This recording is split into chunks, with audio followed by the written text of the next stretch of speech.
Welcome to the Cincy Postcast. I'm Kevin Wallace, and before we get started with today's episode, I want to tell you about our good friends over at Streetside Brewery, who are just doing some fantastic stuff over there on the east side of Cincinnati and the Columbia-Tusculum neighborhood. Look, if you're looking for a last-second Christmas gift, last-second holiday gift, you could do a lot worse than Streetside. Look, you can go grab a 4-pack, grab a 6-pack of some of their good beers, maybe a gift card for the brewery, and you will be set. Honestly, might not be a bad idea to just have that gift ready to go, okay? A 4-pack of the beers, maybe one of their nice stouts, and a gift card. Throw it in a gift bag, put some tissue paper on top, you're set. It sits in the back of your car. It sits at your house somewhere. You end up in a gift exchange you didn't know about. You end up, somebody bought you a gift you weren't prepared for. Boom. You got a fantastic backup gift. And, you know, worst case scenario, you don't end up needing it as a backup gift. You just got yourself a little present, okay, for after the holidays or during the holidays. You know, whenever you might need a break, little me time. So maybe some ideas there for you. But again, huge thank you to Streetside for sponsoring this episode. If you haven't, go check their stuff out. We are so happy to have them on board. Now, on today's episode, weirdly, a decent amount of FC Cincinnati news to talk about. Thank you, offseason, for giving us something to talk about. We've got coaches leaving. We got players coming back. And we've got money that can't seem to find its way back into the bank accounts it's supposed to. Okay, so some weirdness going on in the world of FC Cincinnati. What do these new player acquisitions, or say old player acquisitions, mean for the team build and the roster build going forward? We talk all about it. Also, Champions League, it's set. All right, we got some dates, we got a bracket. We dive into that as well. Then in part 2, it's another draft. We had a lot of fun doing this. Nobody got too upset about the first time we did it, so we're going to keep doing it until people beg us to stop. We draft another starting 11. I think you're going to like this one, okay? You're going to be screaming at wherever you're listening to this thing. You're going to be screaming back into the headphones, back into the speakers about which player should have been taken, which player was left off. I think you're going to have a blast with this. You put it all together, you got yourselves a very mid-December episode of the Postcast.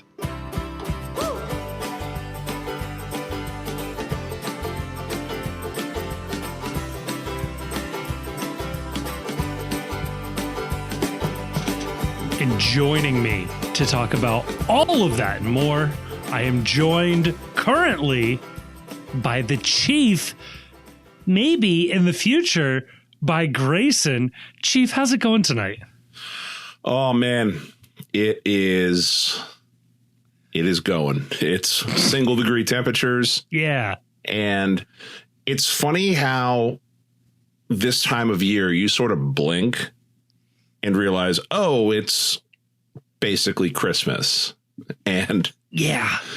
And so like you realize this, and then invariably, as soon as you realize this, something happens that prevents you from doing the things that you need to be doing. So like it's like this weekend, there were certainly things I would want to be doing in order to facilitate being done with all of my Christmas responsibilities before the last minute. Yeah. And then, you know, bam, snowstorm. And so it just wipes out an entire Saturday. Yeah, tough scenes there. I will say, I got to give my wife full credit. We are done Christmas shopping and wrapping. That happened as of Friday night. But on the flip side, this is the downside here. We have not partaken in as many holiday festivity activities that we would normally do. And this weekend felt just shot. Like, right. Too cold if you can get out and tough to get out.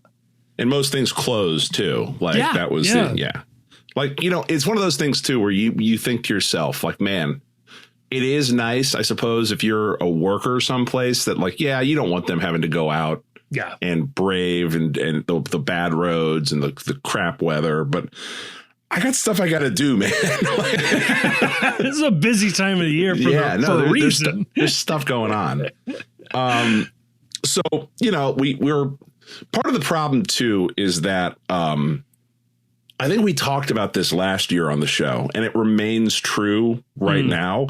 And that's that I have people in my family who have given the "we don't want more stuff" speech. Yeah. And that's great. But stuff is really easy.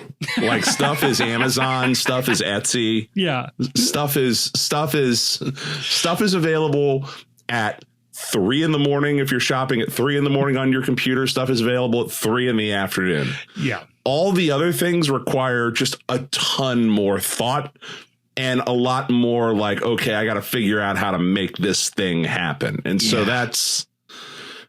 I understand why people say I don't want more things, but what you are really doing is you are turning the holidays into, like, everyone wants to be thoughtful. Right. Everyone wants to give, like, the joy of giving is in giving something that is desired to be received, and seeing like that sort of joy on other people's faces. When you limit, by definition, what will bring you joy on the holidays to a very narrow category of things, you're just making it harder on all the other people that want to make you happy. Like, like the best gift you can give to other people is being easy and flexible to buy for. Yeah. So I would say as a potential alternative, because I have the same thoughts and feelings about, like, I don't need more stuff. Like, I don't, like, whatever you buy for me, my wife makes fun of me. Like, if I didn't pick it out, there's a good chance I'm not going to like it. Right. Like, I'm not the kind of person who's like, oh, you got me a shirt. Great. I'm going to wear this shirt forever. I'm just like, I didn't want this shirt. It is never going on my body.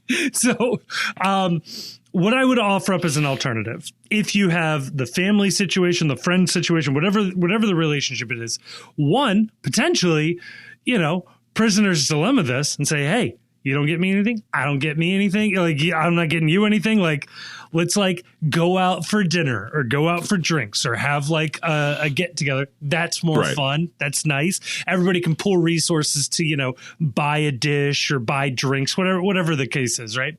Or the other alternative is, of course, the sort of white elephant or some sort of communal gift exchange type experience where it's $20. Nobody's taking it that seriously.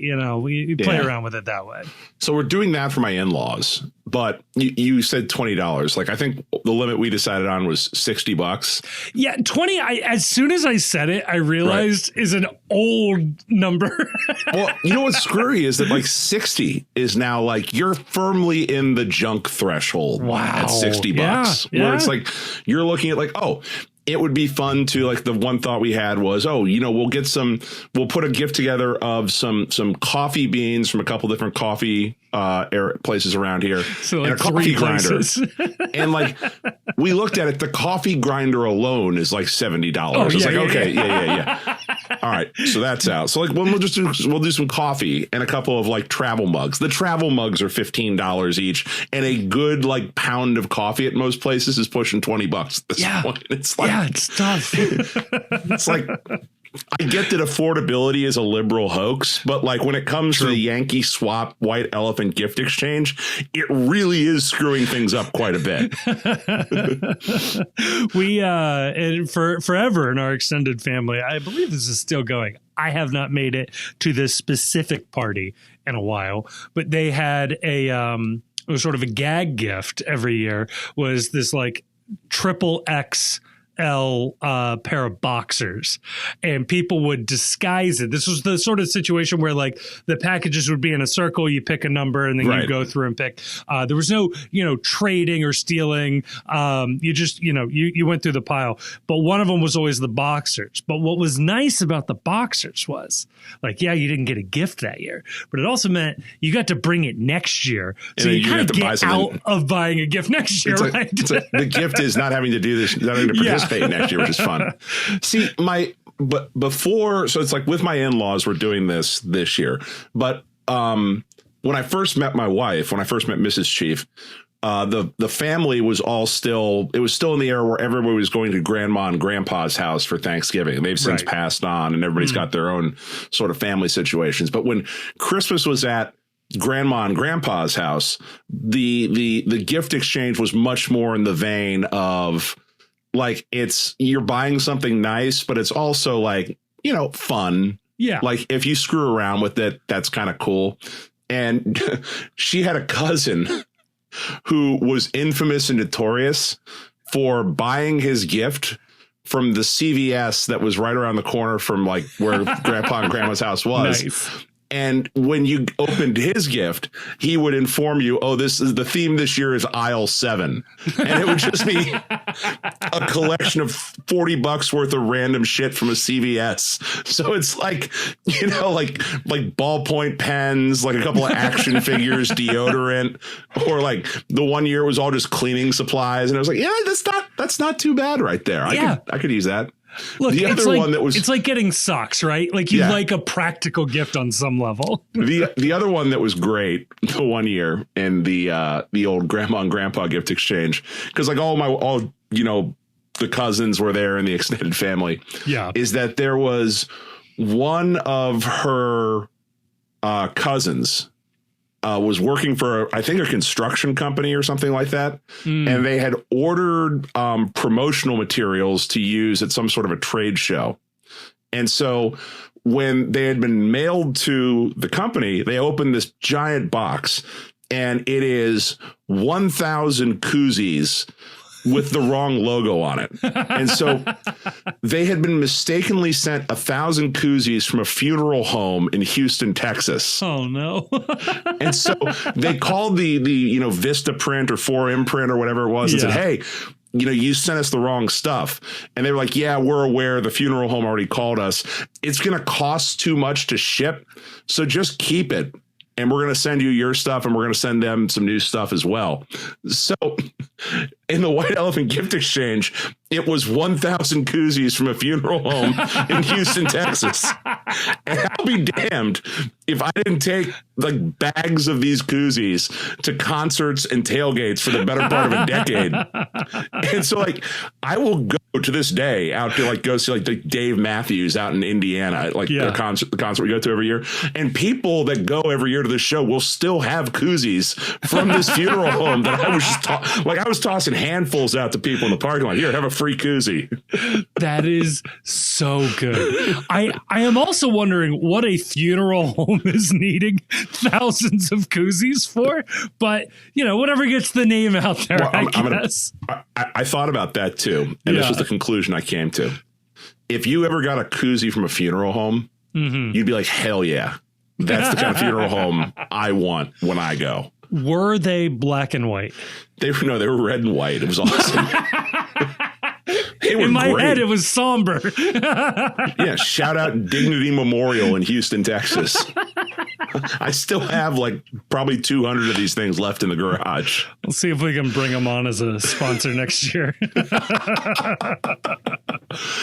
So it's Christmas shopping. I've got to figure out, I've got to buy 2, one for me, one for the wife for the in-laws family gift exchange. So I do think that one of them is going to be, I am going to venture down to a friend of the postcast, Street Side, and buy a 4-pack of Street Side and a gift card or something else to go along with that.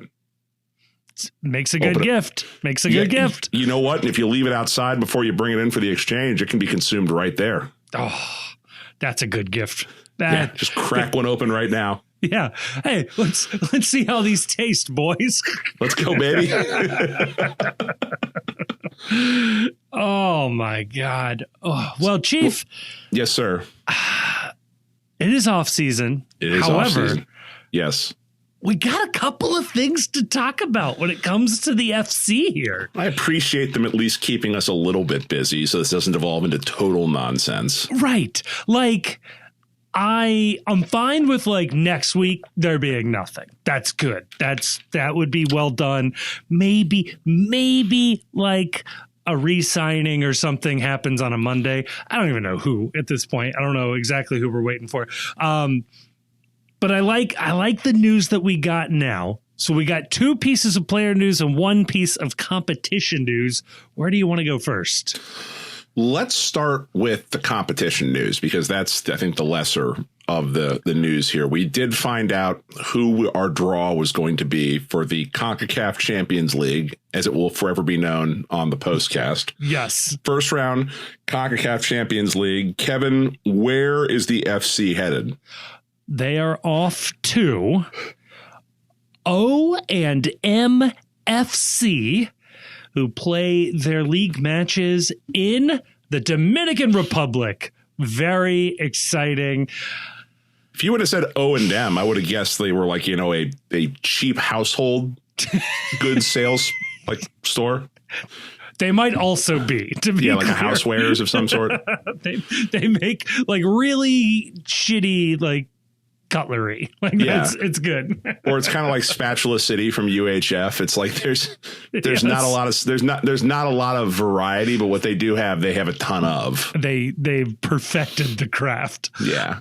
Exciting news about O&M, Chief. They are, according to the CONCACAF coefficient, the worst team in the competition, which is very similar to what we had last year. Yeah, it's fun because you do know that with these sort of matchups that it's a likelihood that the FC is going to be advancing at least one stage in CONCACAF Champions League. I couldn't help but notice, though, that if you play it out, we will once again be finding ourselves playing Tigres in the second round. Why not? Why not? Hello, darkness, my old friend. Oh, man.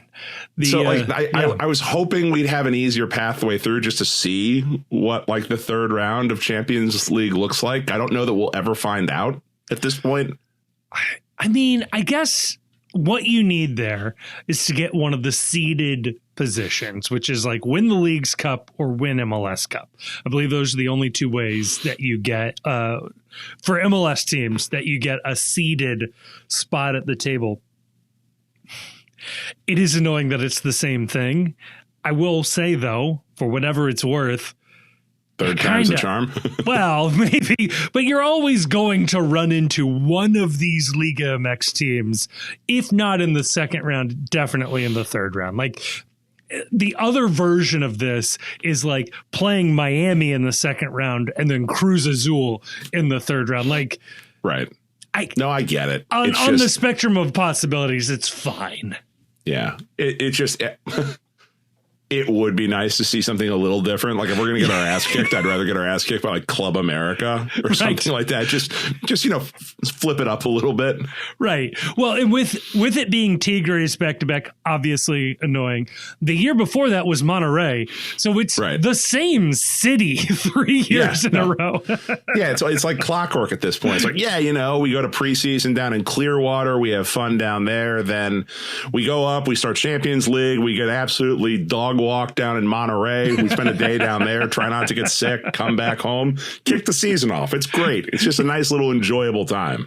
Who doesn't love it? Who doesn't love it? The little tune-up game with the worst Caribbean team that they could pull into this, where I am excited that whatever a new signing is, and at this point, we have to assume there will be at least one new signing at some point. Maybe. Maybe not. I'll throw it out there. But I'm excited for me to begin to overhype that player based on how well they perform against O&M FC. It's always a key piece of this. Lucas Engel might have been the best left back that the world had ever seen when playing a team of semi-professionals. Right. Yeah, it's all competition specific, obviously. I know you were curious about this, Kevin, because it's always the first question that comes to mind whenever we get our first round in the CONCACAF Champions League. And to put your mind at ease, yes, they do play in a stadium with a running track around the outside. Oh, thank God. I was worried. There is nothing more CONCACAF than playing soccer with one of two things, either a running track around the stadium or fencing to like prevent people from throwing things at players on corner kicks, like the cops with the riot shields prevent people from being pelted with beer bottles. I absolutely love it. So the question was asked in the Discord, Kevin, and this may be getting ahead of ourselves here. I know we had already talked about Montreal as a potential away day. We'd already talked about San Diego as potential away day. Are the people clamoring, or the people are clamoring is there a chance for an away day Monterey? At some point, we've got to go to Monterey, I feel like, if we keep going there every year. That's a much better idea than away day to Santiago de los Caballeros, which is I'm going to go ahead and blackball that one right now. I'm going to veto that idea. Dominican Republic. I mean, we're not far off of Puerto Plata. I think we could organize a little cruise out there. we get it to stop right there. I think there's something here that we could play around with.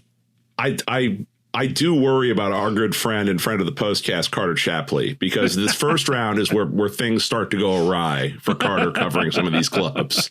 I think Carter ran into a little problem last year down in, was it El Salvador we were at last year, I think? Oh, man. It was El Salvador, Jamaica, Nicaragua. It was Jamaica 2 years ago. Yeah.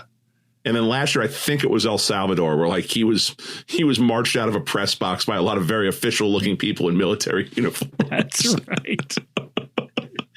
Oh, how can we send Damon to this game? That's what I'm trying to figure out now. How expensive would it be? He'll have a ticket. Right. No, it's just if we send Damon, I've just got this image of like Marcus Brody in The Last Crusade. Like, does anyone speak English here? Where am I? Could be fun. Could be fun. Could be fun, good content. Yeah. Be phenomenal. So I like our chances to advance, at least to lose to Tigres. That'll be fun. Yeah. I can't wait. For all the bitching I do about the schedule flip, we will be starting in the dead of February, which as I look outside and it is a robust 6 degrees currently. Not loving winter soccer or the idea of winter soccer, but I'll be excited when it gets here, I'm sure. Yeah, sure. Why not? Chief, I do have a trivia question for you. Hit me. O and M FC. You want to take a stab at what O and M stand for? Olympics and music. I don't know. That would be a perfectly fine guess. You had no chance. It is Organization and Method College, otherwise known as O&M College. This is a university team that we are playing. Organization and Method College. Like, that sounds like a cult. I'm not saying it isn't. Sure. It's like, no, it's organization and methods for organizing your life. It changed mine. Can I take you to a meeting sometime?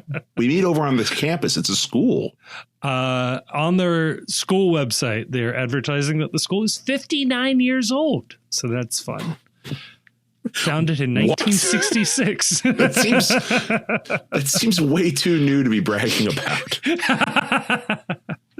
I don't know about this. This feels weird. Do they play any other sports? Do they have like an actual football team? Ooh, great question. I'm going to assume no, but let's see what we can find here. Their Wikipedia page is literally a paragraph. Yes. They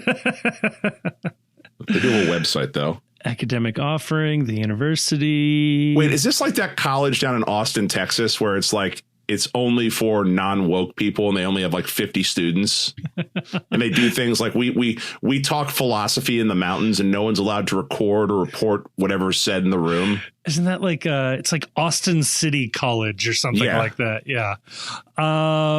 It looks nice. It does look nice. It looks like a it looks like a high school, but yeah, this looks like a perfectly fine school. I'm guessing that the soccer team is the only thing in terms of athletics. So is the school like a money laundering front for the soccer team?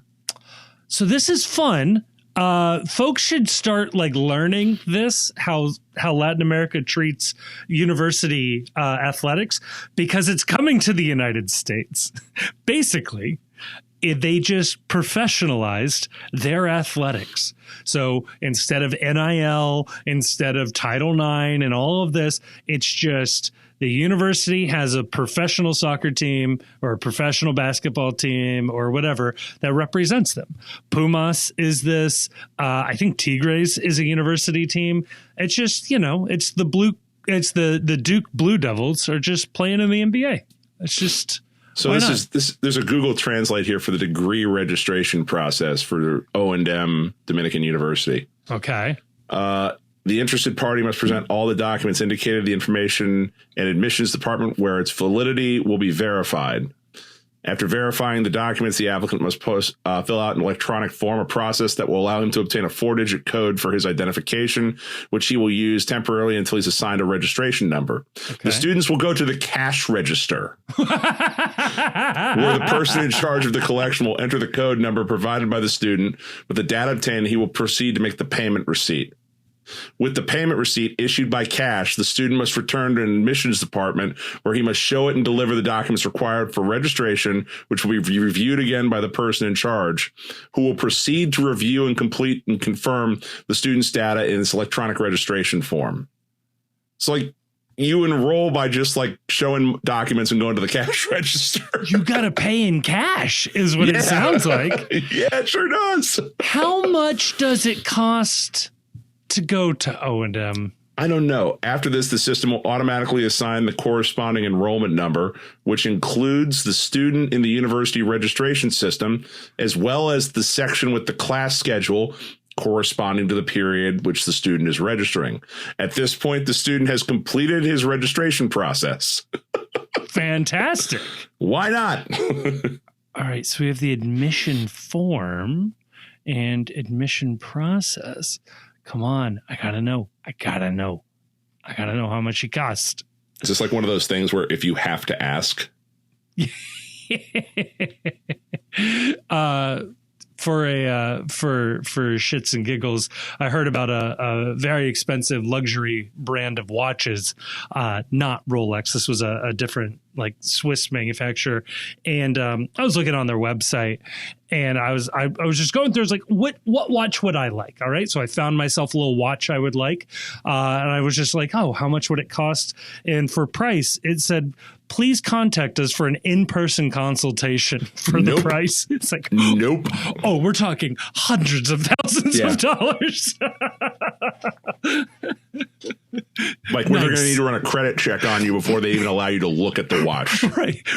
I think it was implied, like, in person in Switzerland. Like, if you can't get here, you're not buying this. It's like, hey man, what do you guys do layaway? I did look on the used market just to see how much a similar watch I was looking for would cost. $310,000 on the used market. So there you go. So if you're listening, for $2 a month, you can join the Patreon. And if we can get 150,000 of you to do this, Kevin can own a used version of his dream watch. A used version of my dream watch on the gray market. And nice. You know. Can I interest you in a nice Apple Watch? My little Casio will do just fine. Yeah, it's got a calculator built into it. So there we go. O&M University. Maybe. Oh, please continue. No, I was going to say maybe this would make a good fantasy football punishment that you have to go and enroll at O&M University in the Dominican Republic and take a class.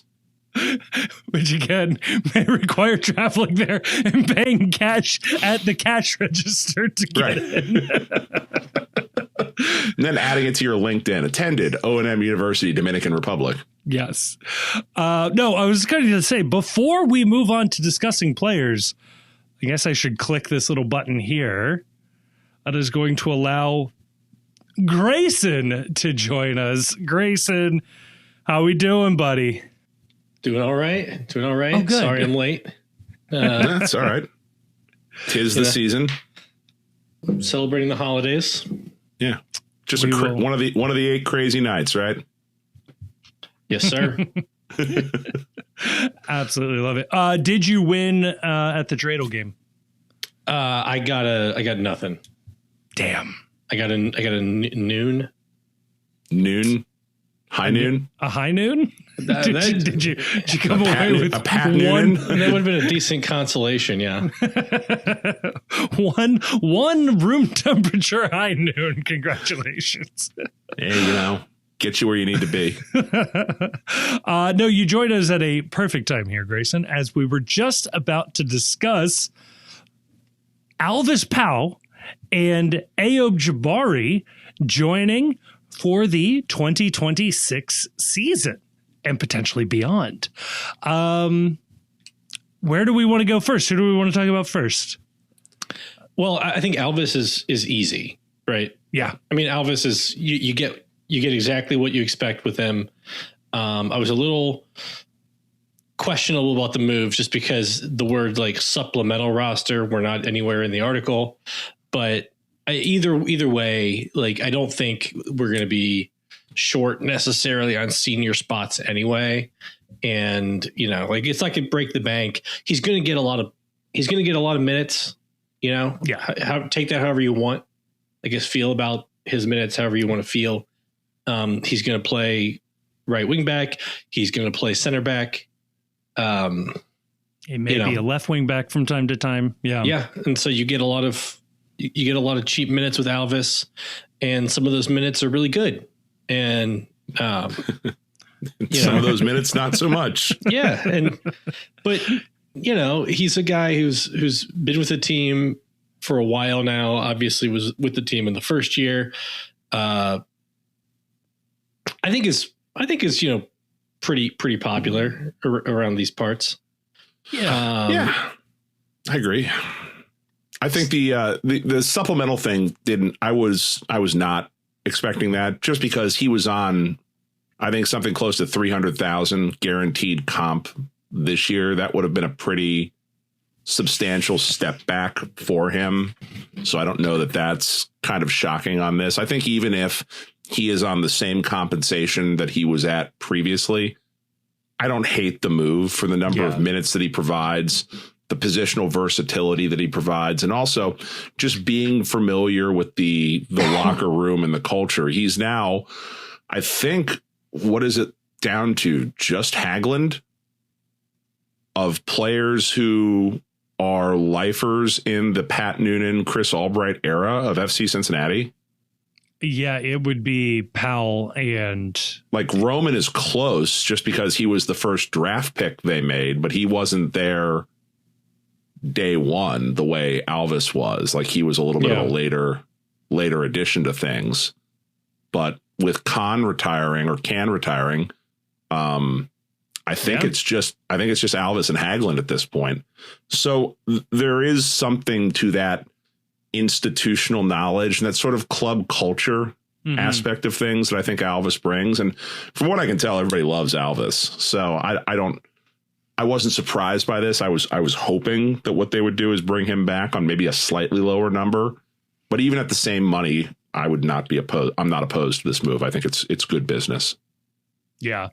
Fun little fact. The Portland Timbers had a big, remembering their history tifo towards the end of this year. Alvis Powell made their history tifo. He has, and I am leaning on the FC Cincinnati press release here, made just a couple more appearances for the FC than he has for the Portland Timbers, which is funny because I do think for a lot of MLS general fans that probably think of Powell as a Portland Timber, but no, he's now more of an FC Cincinnati player than a Portland Timber player. So there you go. Maybe he is a fan. Yeah. I'm excited that now when I go to games next year, the possibility will always exist that Alvis Powell can come in and fuck shit up. That kind of makes me happy. The Ayoub Jabari news. I think it's interesting because I think all three of us kind of had a clue that this was going to happen, that Jabari was going to be part of the team going forward, and that he had shown enough in his loan that the club was comfortable picking the option up, and indeed maybe a little excited to pick the option up. Yeah, it is interesting that Laurel Pfahler reported in her story on this that she had Jabari's loan fee in excess of $1 million or just around $1 million. Now, I think Laurel is very, very good at what she does. I encourage everybody to support her. I encourage everyone to read her. I'm not questioning where she got this number from, because she doesn't make stuff up. So that number came from somewhere. Yeah. And sort of what's not known about a purchase number is sort of, there's the number, and then, sometimes there's incentives that a player could hit that increase what the total number is or what the total amount of payment is. Because what I've heard from people that I trust is that the number is a lot lower than that, in the low six figures. I hope so. Which is more in keeping with, I think, what you would expect out of the French second division. Like, you are not talking about guys that are routinely commanding, multi-million-dollar transfer fees in this league. It would be the only reason you would expect to see a transfer fee that big on a player in the French second division is if there was an anticipation that transfer number was not going to be hit, or that this player would have to so overperform to justify a transfer that the team was protecting itself against some breakout situation. And from everything I've heard, that's not the case here. So you do see big numbers out of the French second division sometimes, but they tend to be like 18 years old, 20 years old, because these teams have academies, and they like, good players do come out of those academies, but they get identified pretty early, and so he's too old for that. Yeah. Right. And at his age, and with his minutes and lack of production over there, $1 million feels like a big number. Yeah. For that. And especially since there's going to be a salary, right? And the salary is going to be probably in the $500,600,000 range, I'm guessing. And so, you're looking at $1 million annual budget charge if it's $1 million transfer fee. And that's a lot of money for a guy who every argument for him, and I'm happy to make the argument, and I'm happy for him to be in the team and to have his role. But the argument for him is that because he is, so big, he's going to do the hold up role and open up space for Evander and Denke. So like Denke is not going to have to be coming back like Chief, hates so much, right? To do that play. Right. And so,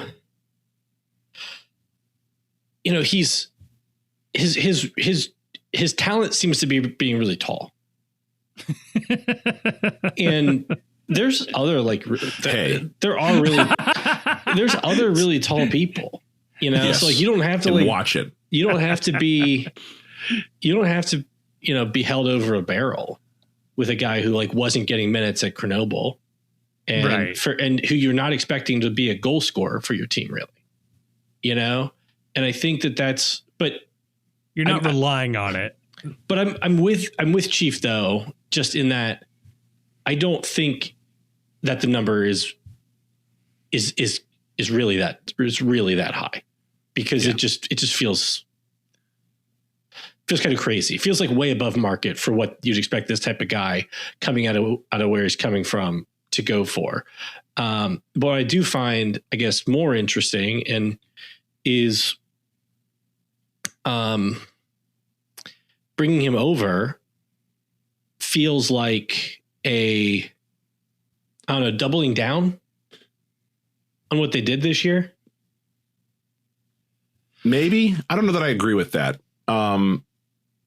So he's on this year, his guaranteed comp this year was, according to the MLSPA salary dump, was just around $350,000. And I think that he is the type of player where that's our share of that. Though. Yeah, that's right. What the MLS team pays. Right. So I don't know. We don't know there's no way of knowing how much of that is whether we took his entire salary on as part of the loan, whether there's a loan fee that was involved that was computed into that, or to what extent his salary was being paid by his club over in League Two. My guess, and this is just pure speculation, is that on a loan like this from a second division club, my guess is the expectation is that whoever's taking the player is paying the full wages. Just knowing a little bit about how business works, especially in, the lower divisions of, let's say the French league specifically. It would be surprising to me if they were subsidizing sending a player out, because this wasn't a developmental opportunity for this player. He wasn't playing enough for it to be a developmental opportunity. It doesn't make sense for them to subsidize his appearance. It could have been. We don't know. I am just guessing on that. Well, we've also seen though, the way the team has done some loans is you get him on less salary, but a loan fee goes back to the parent company. So, and which you can just pay down a loan fee with GAM. Right. So it's not so much that the parent team was really holding salary. It's that they were holding salary as salary on paper and getting topped up with the loan fee. Right. Because there's just like an account. It's just, just how you, it's an account. It's accounting. It's what label you put on the money. But but usually, let's say that was his whole salary. Usually players move, they get a bump. Yeah. So I don't think it's a doubling down on the system and the style they played this year.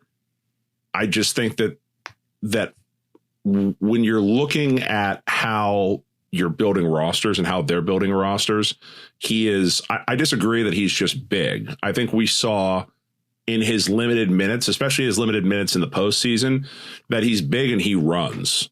He got out in transition and ran. He got out and made himself available. I wouldn't say he's going to win an award with the ball at his feet, but he was competent with the ball at his feet in the buildup. And the other thing, too, is he was willing to play defense and press. I was going to say, he'll probably be the main pressing forward between him, Denke, and Evander. Yeah. And so that's the thing, is that if you have a pairing of Denke and Evander on the field, neither one of those two players are defensive stalwarts. Evander much less so than Kevin Denke. And so if you're going to put those two players out on the field and you're going to have a second striker, if you're in fact going to have a second striker, then I could see a role for a player like a Jabari where he is out there specifically to have a high motor in the press. And also, if you're not going to play a setup where it's the pairing of two strikers, Denke and another striker next to him, and we're moving to some other system, you're still going to want someone like Jabari on the roster as someone that can come in late in games to offer more of a defensive effort than you're going to get from Kevin Denke, and that offers you more of the ability to, if you're seeing a match out, he's offering you more defense and he's offering you an outlet to play over the top as teams try to press in and compress on you, looking for a late goal. So I think regardless of the system they play, I think there is value in a player like Ayoub Jabari based on what we saw last year, based on his age. And look, the other thing, too, is that there are a lot of moves this club is going to need to make in the short term. They're missing several starters on their roster right now. And I think we're going to talk here in a second in our next little piece of news.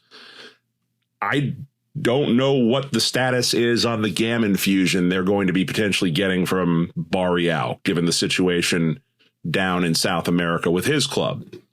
So it would not surprise me, and I've been saying this for several weeks to some degree of skepticism from people. I'm being dead serious on this. This is not insider information. This is just my opinion and just sort of putting two and two together. It would not surprise me if this team breaks from Florida and comes north and Ayoub Jabari is the second starting striker on this team. And that's a combination of things. It's the team's financial situation is a little more difficult than it's been in previous years, given the lack of premium roster spots that are available, the uncertainty involving the GAM situation and the extra money involved with the Barreal sale. And also what we've talked about before, that it's just harder and more expensive to buy players in the winter window. So if you are going to go shopping for a second striker and you need them to fit inside that, that max TAM or that high TAM window, it would not surprise me if finding and locating that player can't happen until we get to the summer window and you have a situation like with Matt Miazga where you can wait a team out or possibly find someone that's available on a free where you can put all that money towards salary as opposed to having to pay a transfer fee for the player. Yeah. If you're going to pick someone up in the winter window, in the January window, almost certainly you're paying a fee for someone at this point in the year. Yeah. You would, the other option, and maybe the more likely option at this point, if you are looking for a starting striker that isn't Jabari, would be a trade within MLS this year. But you gotta have GAM to do that. Right. You're going to need the GAM to do that. The thing that I will continue to come back to on this, and Chief, I completely agree with your idea that Jabari makes sense just as like a different club in the bag, as it were, that we just don't have on the roster otherwise. The really big, tall guy. We didn't have that going into last year either. Remember, Kai Kamara was a later addition in that window, or signed as a total free agent. However, if the deal is $1 million, which granted is the only reporting we have, however, as you said, there are some doubts about that. I can't square shopping Dotto, because in my mind, the GAM you would get back for Dotto would cover Jabari. So I cannot see these two as not connected, because you could also just keep Dotto and not bring in Jabari. And granted, you would be missing that skill set. I'm not doubting that. But it's also a skill set you could probably draft in the college draft, or you just need a big tall guy who scored goals in the Big Ten or the ACC or whatever. I'm sure that player exists. But Dotto was productive. Dotto was free on the salary. Dotto knows the system, has been here the whole time. Like, I can't. And yet in the playoffs, who got minutes? Jabari or Dotto? So do we want to go by the assumption that decision making in the playoffs was good? Did they do a good job in the playoffs? Like, what if they subbed in Dotto and scored goals? I mean, the fact that Dotto didn't play and Jabari did probably speaks better to Dotto, given what happened in the playoffs. I don't want to turn this into another this into another Dotto discussion just because there's nothing new to say about it. But what I will say is that Jabari is a striker. It is debatable if you view Dotto as a striker. That's fair. So regardless of whatever else you want to talk about with the roster, they need strikers on the roster. And if you look at the Jabari deal, as he is occupying sort of the role, a combination of the Sergio Santos, Corey Baird, Kai Kamara, he is one player that is occupying basically what three people were doing. He's still on less money. Yeah. He offers a lot of the same things that you were looking for or were hoping to get from those three players. And if the one skill that is missing out of if you combined those three players into one, the one skill that Jabari does not have is speed. You can go find speed cheaply out there. You?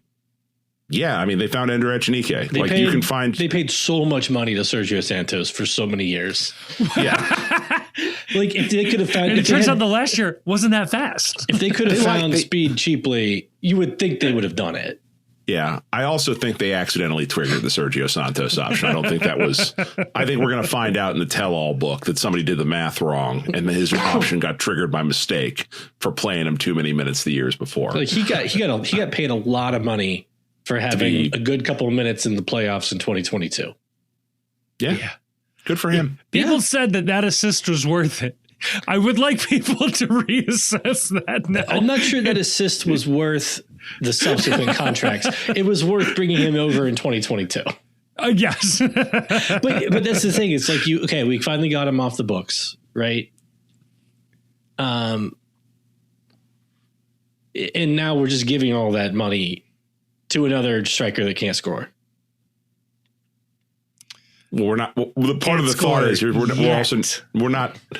Number one, we also don't think we gave him all that money. Sergio Santos made a lot of money, and number two, I am confident Jabari will score more goals than Sergio Santos based on the limited sample size that I saw last year. I'm not. But if Santos you have a frowny face about anyone playing other than Dotto, both of you. Like no. Yeah, it's we know where everybody stands here. I'm not sure that the problem was like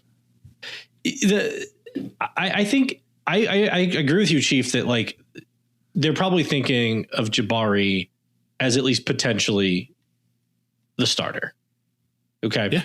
And the thinking is that using him in a holdup is going to allow Evander and Denke to like, go more to goal, right? And not have to worry about like hold up duties or whatever. And it feels like, they think that they have, and the reason I thought it was doubling down is instead of like developing like better passing patterns, right? Or just being better at moving the ball through passing, it does feel like they think that they found like this one neat trick and just like put a guy who's like 6'6" on the field and everything's going to be better. Which maybe that's the best they could do, because like we said in, past episode, it kind of feels like the team is like mostly set. Yeah. They're not like, there's no magic button they're going to hit that randomly replaces Pavel Bucco with a better passer, Evander with a better passer, the back line with better passers, Obi with a better passer. They're kind of set in large part with a skill set of players who are all average to below average passers in terms of field vision and field awareness. That's just sort of who the team is until they can cycle through some more of these contracts, or there's a philosophical change in do they want to cycle through the contracts? Like they I don't know. Like I said, I don't know if they are even intending to make a change in whatever, because they and the other thing too is that sure, probably we're thinking on less money though. Like, well, if he agrees to it, we're ultimately thinking that there would be no way that they would agree to pick this option up if they hadn't at least talked to his people about having the idea of a new contract involved. We don't know that, but to your point though about like, having a big body for, Evander and Denke to run off of, that's great. Part of the problem last year was also that there should have been a third person making those runs, and it was a black hole in the area that Luca Orishano was playing. So I'm less annoyed by the idea of let's run this strategy back, so long as you're getting good players to run it with. Like, a lot of this worked when you had Alvaro Barreal doing this, or you had a bought-in Luca Orishano doing it. Without that, it looked really bad. So it's part of the reason why, I think in the abstract, I think bringing Jabari in, good move. I think he's a high upside player that showed good flashes last year. If he turns into a bang on average MLS type striker, then it's good business. Yeah. To get him over here at his age and at his player profile and at his size. It's still too early to know a lot of these questions about how the whole picture looks, because I think, we've got to wait and see if they can get rid of Luca Orishano and free that money up and find somebody better out on the wing back. We got to see, what the remaining pieces of this team look like. But as of right now, if you ask me, like, do you want Ayoub Jabari on this team next year or no? The answer is I'd like him on the team. Yep. Yeah. I can't say the same thing about Lucas Engel. Like, given the relative monies involved in both the players, I think the Jabari deal makes way more sense than it would have to pick Lucas up. So far, the way I'm viewing the offseason is, do I like these individual moves? Do I like bringing Alvis Powell back? Yes, I do. Do I like declining the Engel option? Nothing personal against Lucas. Yes, I do. Do I like bringing Jabari back? Yeah. I wouldn't have lost sleep if they hadn't. Yeah. But on balance, I think it's a good move to bring him back. Yeah. I'd agree with that. What bringing him back likely does is it gets you a roster player, on with a skill set that you like and think that you need, right? And it's already somebody who's been in, who you like, who gets along with everybody or whatever. And you have to have like guys through the middle of your roster. What bringing him in doesn't do, at least obviously, maybe it does, maybe we'll see that it does, is like clearly make your 11 better, your starting 11 better, right? Like Lucas Engel. I don't know about that. Well, maybe, but not obviously. If you go by Goss theorem, most players tend to improve in their second year in MLS. Yeah, but he wasn't very good. Jabari? He was fine. I didn't think he was great. I thought he was serviceable for who he was. He wasn't a great starter, but as a backup guy giving you 15, 20 minutes a game, I thought he was more than adequate at that. Right. And he had some good plays for sure. Yeah. Especially like his work on the game winning goal against Columbus was huge. But like the fact of the matter is, like, not like they were scoring tons of goals after he joined the team. He didn't play a ton. Yeah. But like what like Engel would potentially do, right, is make your starting 11 better than it is without him. Like, it doesn't make you better from 25 to 26. No, it doesn't make you better from 25 to 26, right? Which I think that Jabari has the potential. And Jabari has the potential to make you better from 25 to 26 because you only had him on your roster for part of the year. He only was involved in the system for a very short amount of time, and in that time, he showed flashes. With Engel, you know what you were getting. If you were bringing Engel back, you're just running back 25 to 26, and then you are in a position where it's difficult to see how the team gets better. Well, at least with Jabari, there is at least an argument you can make to yourself. I was kind of building to this can get better. I was kind of building to a different point. Well, go for it then. Was that, well, I may have forgotten it because you interrupted me. But I'm good at that. But the money didn't make any sense for Engel, right? So, it makes sense obviously to bring back Jabari over Engel because of how the money works and the various positions they play and everything. But I also don't want, knowing that they're potentially paying $1 million for a guy who can't score goals in the French second division. I don't want to hear that they're tight on Gam, because they do need to bring somebody who makes their starting 11 better than 2025. And they're very short on options to do that, especially given the contract decisions they made at center back. Other contracts that they're kind of locked into.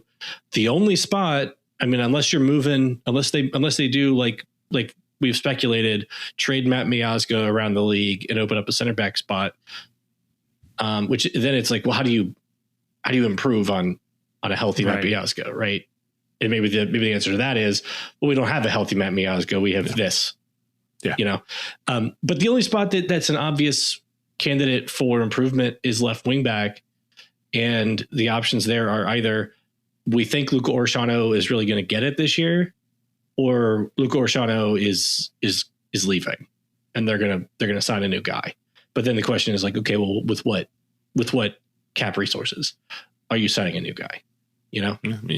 Luca frees up a great deal of cap resources. Like that's a max TAM player that's at your disposal there. So, there's options to improve there. Again, it's December. I think there's a lot of permutations that could be, there's a lot of moving parts to all this, and we'll wait and see. But I don't have a problem with the idea of going into the season. I don't love the idea of Jabari as the starter at second striker, but like if you tell me he is the first guy off the bench as your third striker, love that. And I think that's good. That is if the money is where I think it is on this, I think it's exactly in line for what type of salary you would be looking for that first striker off the bench that is versatile in that role. Yep. And if he is a starter and it's value and he doesn't even need to score goals himself, right? If the opportunities just like really start opening up for Evander and Denke, right? And Denke in particular starts scoring a lot more. And then Jabari's work on the press is making the team much harder to play and more and stronger defensively. Then that becomes a value player, even if he's not scoring goals himself. Right. Yeah. So we'll see how it all shakes out, especially once we start getting more concrete salary numbers and roster designations there. Chief, you mentioned another piece of news there. The team did officially decline Lucas Engel's option. He goes back to Middlesbrough. I think we thought that would happen. He was going to be a very expensive player, potentially, if they did sign him for what he offered, especially what's already on the roster and the as we discussed, the sort of positions that are available right now. Would have been tricky. He would have been a crazy expensive left center back. And when you already have Teenage Hadebe, you really can't afford two crazy expensive left center backs there. And Teenage probably is going to come in at like half, when it's all said and done, assuming that the new deal gets worked out. Teenage is probably going to come in at half or low of what Engel would cost you, because I forget what the number was on the option, but like it doesn't take a lot of transfer fee for Lucas Engel to become a max TAM player. Yeah. I was speculating $2 million because that's how much Middlesbrough paid for his services like a year and a half, 2 years ago. I would have assumed they were just looking to break even there. If it was more than that, it might not have been possible. No. The other option that was formally declined, in case anybody was wondering about this, Brenner's purchase option was officially declined. That is not to say it is impossible that it comes, but whatever the sort of pre-agreed to number was for the loan, that has been declined.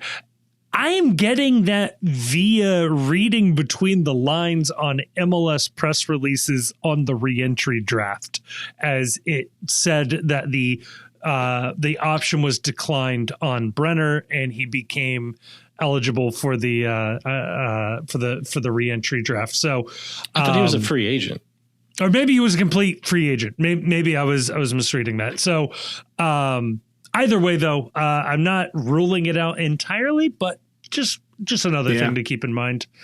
I'm not optimistic on that at this point, but I think we've talked enough about that. Yeah. It is what it is. Completely agree. But just keeping people up to date on that. The other one, Chief, you did mention this one as well. I don't know how much this will actually matter. And I am curious, and I'm especially curious if Grayson knows about specific language around this. The reporting out of Brazil is that Santos, the club that Alvaro Barreal currently plays for, and has, via reporting, it's been told that they are intending to pick up his purchase option if they haven't already, hit that purchase trigger. They were not relegated, which could have potentially thrown a monkey wrench into this whole thing. It was close for a team of Santos's size and roster spend. Probably shouldn't have been as close as it ultimately was. But it sounds like, again, this is via reporting in other languages, that Santos has still not paid the initial loan fee to acquire Barreal's services and may not have the cash to purchase his rights outright for next year. Yeah, the reporting says here, it says that the Santos activated this is from down in Brazil, translated from Portuguese, so your mileage may vary. Santos activated the purchase obligation clause for Barreal, but has not yet reached an agreement with FC Cincinnati on how the payment will be made. To make matters worse, the Fish has not paid the $300,000 for the midfielder's loan. The purchase obligation is $4.5 million. Which, this isn't part of the reporting, but you should know there's a 20% sell on that Barreal's original club will retain of that transfer. The purchase obligation is $4.5 million, and the North American club is wary of not receiving it since Santos has not even paid the loan. The Fish promised Cincinnati that it will, quote, will find a way to buy the athlete. Santos considers Barreal's permanence as fundamental. The athlete also wishes to stay and gives total priority to the club. So this press release, by the way, was a really fun way to learn that Santos's nickname is Fish or the Fish or some sort of aquatic creature. Didn't know that. So here's what I'm wondering, though. So let's say you have agreed to a sale of a player, and you would be expecting to convert some amount of that sale into GAM, which, as we understand, is not a real thing. It is an accounting trick. It's a bookkeeping technique that MLS uses. I would think that the sort of agreed to sale of a player and future, how the payment is processed should not matter when it comes to a team being able to convert that sale into GAM. That, like, if I don't get paid, I therefore can't convert that to GAM feels like such an unnecessary roadblock to making teams competitive, when in reality, it would be Carl and Meg and whoever else fronting that cash, and it's sort of being on them to go out and collect, right? Like, what I'm saying is I don't see this as a hindrance to applying that GAM, but I don't know if that's the right way to view this. And the only person I could think of that would know more would be Grayson. Grayson, you have thoughts on this dilemma? I mean, I don't. I think that there's a way. I think there's a reading of the transfer rules that seems not the transfer rules. Sorry, the roster rules. Yeah, that at least implies that you have to actually receive the money before you can convert it to GAM. Okay. Because it talks about like GAM. It talks about received. So that word is in there. So as opposed to promised or agreed so I'm to. kind of assuming that we can't take the conversion unless they actually pay. But do they want to be sponsored by Great American Insurance real quick?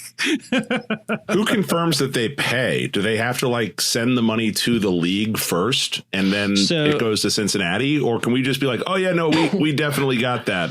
So MLS had his contract. So I'm looking back at the rules, and actually, I guess it doesn't necessarily say received. Okay. But it does refer to like transfer or loan fee revenue. And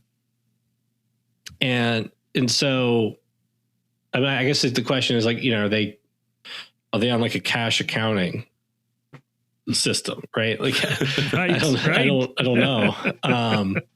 But I'm kind of assuming that the interpretation that screws us is what will ultimately be used. Is what's used. Yeah. Yeah. What is interesting about that, and I know the rules go on to further clarify this, but revenue is different from profit. So it would make it sound like you don't need to collect over what you paid for the player, although that is the rule, right? Like, well, we have to. I don't think so. Okay. At least it's not obvious. Okay.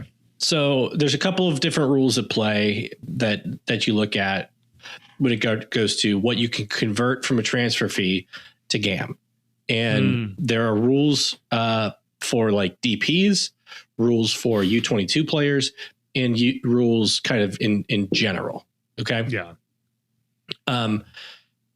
For in general, the rules say that a club gets 95% of the transfer or loan fee revenue from a transaction after it has recouped all out of pocket cash payments. Okay. So you get whatever you spent out of pocket, and you get 95% above that of the remainder. Okay. And 5% goes to the league. The rule for converting converting GAM from a U22 or a DP sale explicitly say that you can only convert amounts over and above what you originally paid for the transfer. Interesting. Okay? The general rule just says that so for a DP, here's what it says. Okay. If a designated player is transferred out of MLS, the club may convert the transfer fee to general allocation money only after all prior out-of-pocket amounts are recouped. Okay. For a U22, they also have the same thing. It says after out-of-pocket amounts are recouped, can be converted to general allocation money. Okay. But in the section where it just talks about conversion of transfer fees to GAM in general, it doesn't explicitly say that you can only convert the amounts above what you originally paid. Yeah. So I think it's an open question that hasn't, to my mind, been like kind of definitively answered by the media. But I would say that the league clearly knows how to say you can only convert amounts over and above what you recoup, because they write that down when it comes to a DP or a U22. They don't do that in kind of the general rule, right? It's a deliberate choice to not have that there. So I would say that's a deliberate choice. And we know that under prior interpretations, before they had that caveat as to designated players, they did allow like Miami to take a loss on, I think, Gregory and still convert that whole fee to GAM. And then they added that section to the designated player transfers after I think a couple months after the Gregory sale was done. Right. So that indicates to me that unless it says that, you don't have to make a profit on a player to get the GAM conversion. And this matters for Alvaro, because it's like, do we get like close to 3 million in GAM from the sale, or do we get like 1.2-ish million? Because I think what the setup is that Velez still holds 25%. I was going to say Velez still owns a little bit there. Yeah. So if it's 4 million and it's 25% of the whole number, then Velez gets $1 million. It could be 25% of the amount over and above, in which case I think it would be like 600K or whatever. But regardless, we get 3 or so. MLS gets their 5% of the profit. Yeah. Which would be a couple 100,000. So that knocks you down to like high 2 point whatever. So the question is like, do we get to convert that whole amount? And I think until they change the rule, frankly, I think we do. And this is like what I guess where I would leave this topic is I don't want an MLS reporter to go ask a question to an anonymous source in the league who then says, well, actually, the secret rule is that you have to make a profit, right? Yeah. I want them to put that in the rule. It's got to be in the rules. I want to be able to pull up the roster rules and find this answer. I shouldn't have to wait for a reporter to speak to an anonymous source who clarifies the rule. The rule is there's at least an attempt to make the rules public. And so I don't like this whole thing where it's like, oh, there's like a secret interpretation. So you have to like have a reporter talk to somebody to find out like what plain English means. I just want the rules to be written in a way where you can read them and understand them. Well, Grayson, you know what this is. It's the reporter goes out into the woods with the stones and they put the stones in the hat. Yeah. And they put their head in the hat and they come out with the correct and proper interpretation. And if you would like to see those stones, well, then I think you lack a little faith. Yeah. And that is how the MLS roster rules came to be. Dumb. Two quick points on that. One that I'm terrified to speak into his existence, but I assume the answer is no. Is Alvaro Barreal a U22 player still?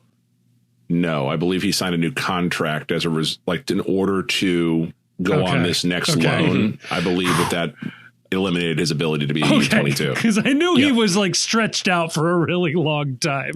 So I just wanted to make sure we didn't accidentally bump back into the explicit rule. Yeah, I think he's disqualified for a couple of reasons. One is multiple contracts, and then two, his salary went above the threshold. Yeah. And the other thing is, it does feel a little weird to let's assume it is the recoup your costs. Let's say it is a U22 situation. It does feel a little weird to hold a $1 million transfer fee or whatever the transfer fee was back in 2020 over a potential transfer's head in late 2025, 2026. Like, do you not get credit for having used the player for so many years? Like, it does feel weird to hold that. I think they should probably modify it. I agree with you. Yeah. Like the transfer fee should either like amortize, because you got value over having a player, right? That's like you don't just pay transfer fees to then sell and make profit. These aren't financial instruments. You're using the thing. At least a portion of the transfer fee is to get a player that you can use, right? Right. And the only point of doing this is to try and stop teams from messing around with their books. Yep. Right. In terms of like buying and selling players at losses to try and convert money to GAM. I think that once you exceed the amount of time on a roster that amortization would otherwise have been useful in the original contract, I don't think that the original transfer should matter in terms of calculating how much money there was profitability involved. For DPs, right? You can stop counting the transfer fee against the budget charge after the guaranteed term of the contract is over. Yeah. So like Obi, when we got an option on him, he didn't have to be a designated player anymore. You can do the same thing with these types of transfer fees. I mean, the fact that we got 4 years, 3.5 years of play out of Alvaro, right? MLS All-Star, I believe. MLS All-Star. And eventually got a $4 million transfer fee for him. Like, that's worth a lot more than $4 million. Like, we got a lot more than $4 million of value out of that contract, So, so it feels weird to then hold that initial purchase against the potential sale, because the sale only happens because he played well for us. So like the value isn't there without the play. So there you go. I think that wraps it up for the news. We got one more that we got to talk about. Please. And it's a goodbye, but also a very interesting goodbye. And that is that the club made the announcement this week. Yes. That oh my God. Dominic Kinnear, assistant coach on Pat Noonan's staff, is departing the club, is I believe the language that was utilized. You can infer from that whatever you want. It doesn't say he was fired.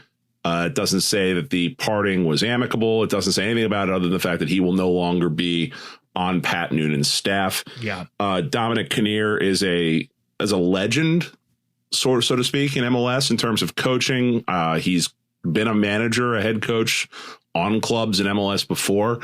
I think it was universally acknowledged that for a young first-time manager like Pat Noonan, yes, having someone on staff like Dominic Kinnear was considered to be a stabilizing force, especially in the early parts of the Noonan Albright regime, as they needed to work to build a culture that got rid of the stink of losing on this team.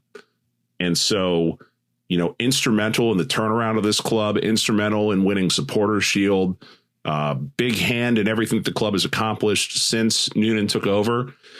However, the common understanding of the way that the FC Cincinnati technical staff is set up is that Kenny Arena is, as best you can call, a defensive coordinator for the team. Yeah. And Dominic Kinnear is as best you can call an offensive coordinator for the team. And now that's an oversimplification. Everybody helps in all aspects of the game plan. There isn't like somebody calling plays like there is in the NFL. Right. But Dom was the person who worked with the strikers, who worked with the goal scorers, received very high praise for his work with Brandon Vasquez specifically. But I don't know. We hadn't heard anything about this, but I think we all felt that you weren't going to get rid of Pat Noonan, you know, especially since, you know, he didn't lose in the first round of the playoffs. They finished second overall. But as we've talked about a lot, the underlying metrics on a lot of what this team was doing was not great. And if you're not going to get rid of the manager, if you're not going to get rid of a lot of the players, then if you're looking to make a change somewhere, like on the technical staff isn't the worst place to go and probably the only place to go in terms of maybe bringing some fresh ideas in. So, no, Chief, I'm so glad you brought this up. It reminded me of another thing that I forgot about. FC Cincinnati 2 manager Tyrone Marshall, also relieved of duty this offseason, had done very poorly with FCC2 initially, and then really turned it around and had a really good team the last couple of years.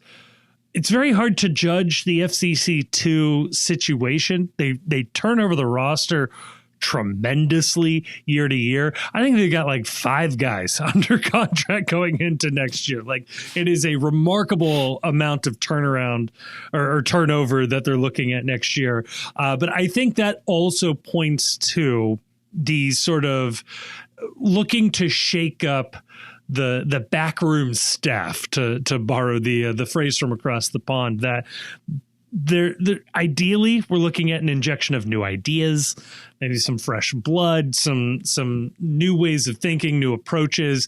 I think in general, that's a good thing. But yeah, it's tough to lose Kinnear. I mean, he played in the NASL, it won an MLS Cup. He's somebody that when Jaap Stam and Ron Jans were here, would have made a lot of sense to have been our head coach instead. So it's a bummer to lose him. I know a lot of fans liked Dominic Kinnear, so it's a tough one to lose there. But yeah, I mean, I think we even saw this in a column that Matt Doyle wrote on MLSsoccer.com, that it was like they got to shake up the coaching staff a little bit, and this is one of those indicators. Wouldn't be surprised if Kenny Arena maybe isn't dismissed by the club, but his name doesn't pop up in a couple of coaching searches that are existing out there in the league as well. So be interesting to see how much this impacts the FC going into next year. Yeah. We'll see. And it's why I don't rule out, when you said earlier about the Jabari thing, like, oh, they're just going to really just run it back next year. I don't know if that's the case, because Pat Noonan obviously has a way he wants to play, but we have yet to see how much of what we've seen from FC Cincinnati is Pat Noonan and how much of it is been leaning on some of the people on his technical staff. It would have made a lot of sense to lean on someone like a Dominic Kinnear, especially when you go back and you think to the very early days of the Noonan Albright regime. Mm-hmm. We all thought to a person that this team was going to play a 4 midfield setup, and they kind of tried it and it was awful. and they immediately pivoted to the system which we've used extensively since then. How much of the original system was Noonan? How much of the pivot to something more pragmatic was Dominic Kinnear? How much of that was Pat Noonan? I don't know. It's like this sort of stuff doesn't get talked about a lot outside of the back room. There's not a lot of insight into how much the assistant coaches and the technical staff contribute overall to the picture of what the team looks like. The only thing you can do is just sort of see what it looks like next year when there's maybe somebody different that's whispering in the ears of some of these players. I don't know. Yeah. I don't have a great answer to that question, but I like Dom. I was happy Dom was here. I think it was time for some new ideas, especially on offense, given the great difficulty this team had scoring goals down the stretch. Yeah. Yeah. If this is, again, if this is the NFL, this is a good time to change out the offensive coordinator and see what else you can do next year. Well, speaking of building teams, I think in part 2, we got to build another team, or 3 teams even, and then let's get out of here.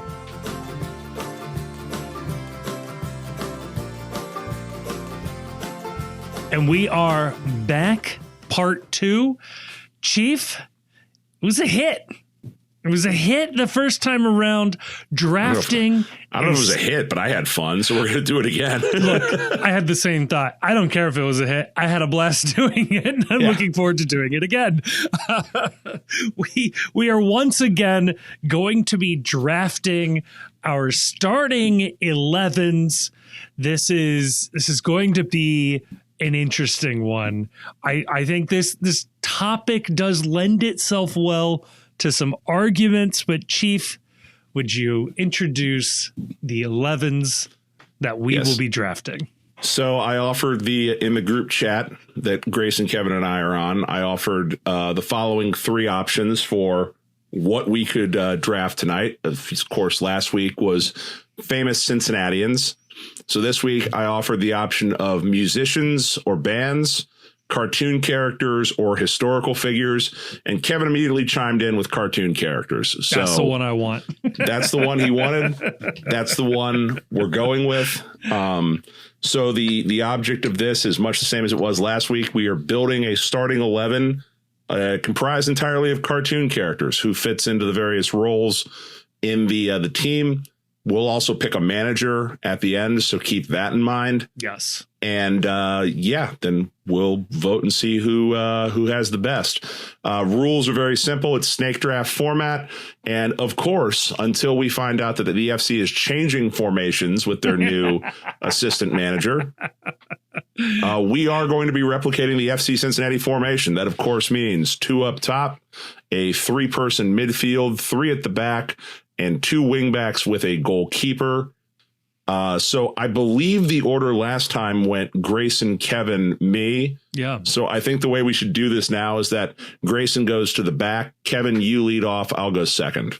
Wow. So I get first overall pick here.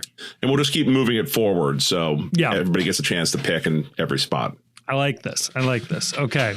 I do want to point something out. I think I mentioned this on the last episode. Maybe I didn't.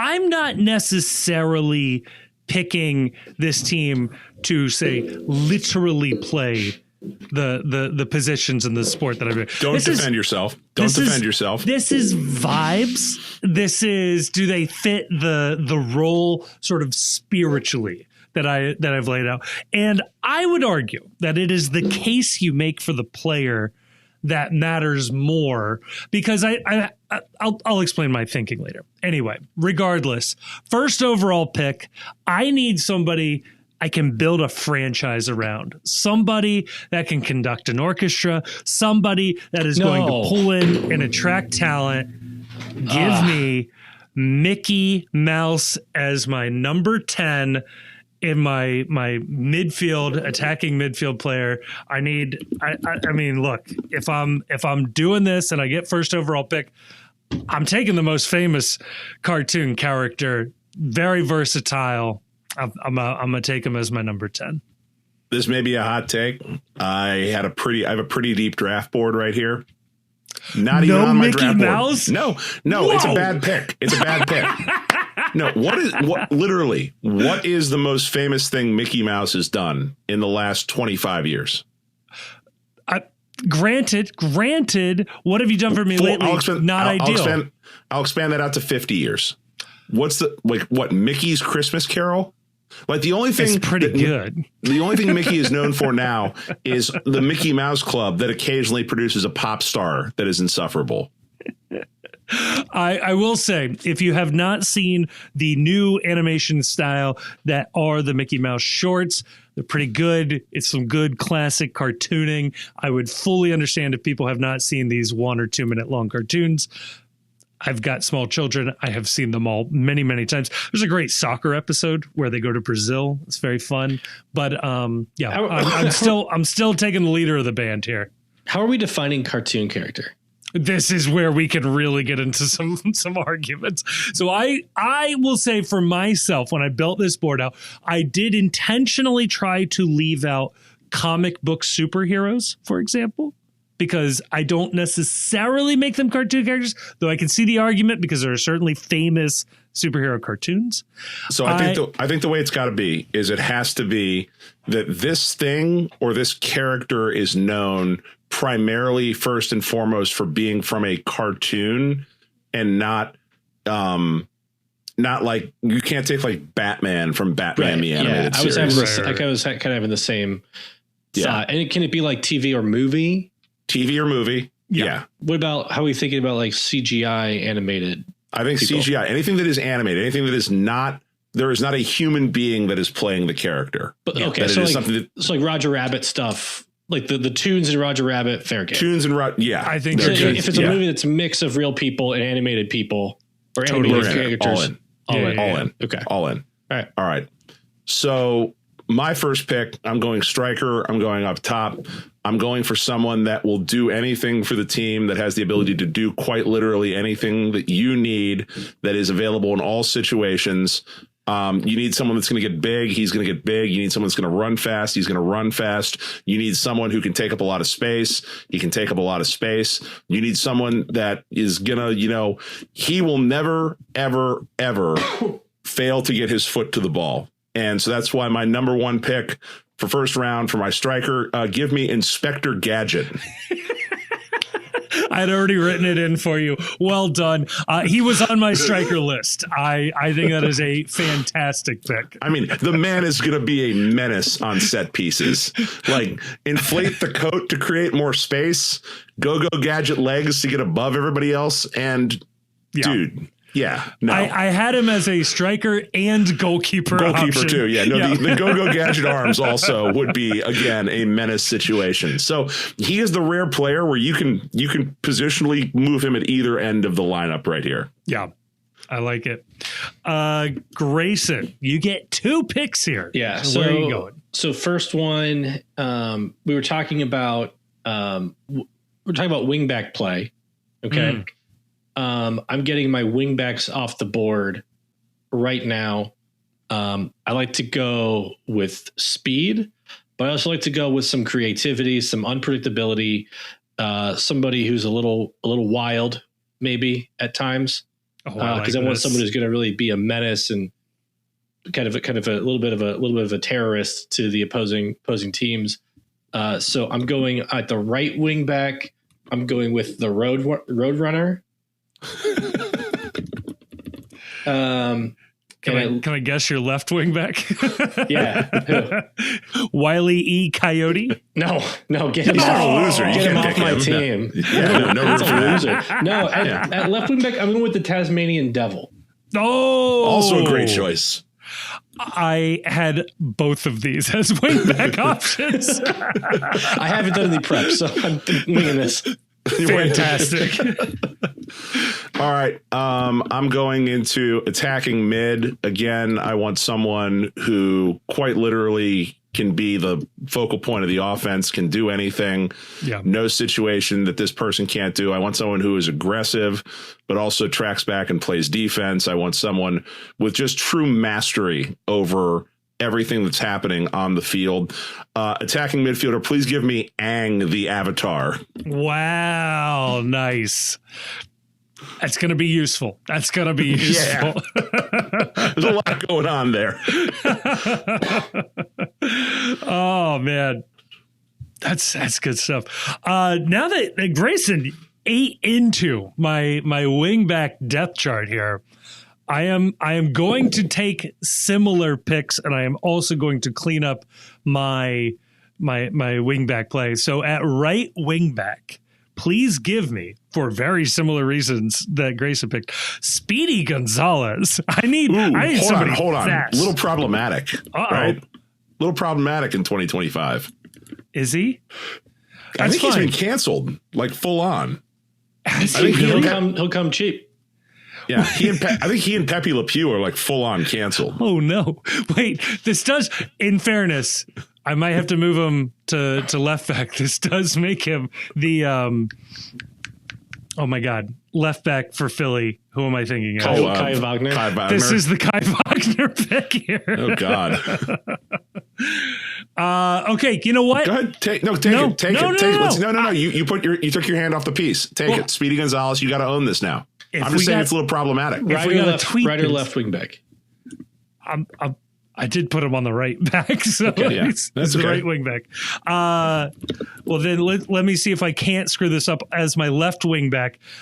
I need an attacking threat. We've seen FC Cincinnati fail without an attacking threat. I need somebody who can fly up that left wing. Give me Darkwing Duck. Oh, damn it. It's my literal dark horse offensive threat. I had him on my list. That's unfortunate. Huge Darkwing Duck enthusiast. That's a show that absolutely needs to come back. Completely agree. So there you go. That's tough. All right. I'm sorry. That was literally my next pick. Okay. All right. So I've got striker, midfielder. Let's go to the back line right here. I need someone, master of the dark arts. I need someone who I need that Matt Miazga menace, villain presence, someone not afraid to do things the wrong way in order to get ahead. I'll take Skeletor from He-Man on the back line. Fantastic pick. That's good. You need a leader back there. Somebody who does the dark arts. That's good. The back line may be all villains. That may be the way we need to do things on this team. Well, if I'm gonna kind of build my roster a little bit to, I feel like Chief, is gonna be my main rival. And I'm gonna kind of build a team that I think is designed at least a little bit to beat Chiefs team. Oh, no. And I want a Walker Zimmerman type at center back for my team. So I'm going to go with He-Man. I thought you were going to put He-Man at striker, but this is really funny. Set pieces just got a lot more interesting right here. Yeah. So, all right, you got another one. He-Man, I'm putting as your center back. Would you prefer him somewhere else? That's fine. Okay. Oh, are you keeping track? I'm tracking them all as we go here. Okay. And then as another center back, I think it fits the. No, actually, you know what? This is a striker. Ooh. This is definitely a striker. I think it fits the parameters that we laid out. Okay. But you guys can veto it if you want. I'm gonna go Jake Sully. The other Avatar. No, you only get him as a Navi, but I think you would accept that. I don't think you want him as a person. He's like 15 feet tall. He can jump pretty high. He's pretty fast. Oh, Jake Sully. that's brutal. In avatar form at striker's really good. Really the Jabari role on this team. Yeah. Damn it. That's good. Oh man, that's gonna be tough to combat. I like that a lot. He-Man and Jake Sully off the board.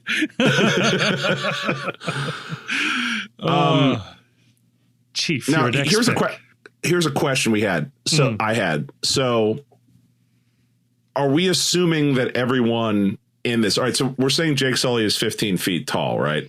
Or whatever. I don't know. Whatever. I'll tell So you. but does that also take off the board? Like Speedy Gonzalez is only like mouse size. Are we assuming Speedy Gonzalez is tall enough to play soccer? Like, yeah, I'm going to say, like, under Echenike's size. Yeah. Like the qualities of what we're doing here is enough to like actually play the sport. Yes. Okay. All right. So then I want box to box midfielder. I'd like Gadget from Rescue Rangers, please. I like Gadget here. Because otherwise it's like I don't know that a mouse is really going to do a lot for me. You're kind of dominating the gadgets here. I am. Yes. No. It's Spectre Gadget and Gadget. Gadget. Yeah. No. It's going to be confusing. Some good synergy there, though. I like that. Chief, I had the thought of trying to make the Brain my goalkeeper at one point because I was he'll figure out a way. He'll figure it out. Yeah, he always knows which way you're going.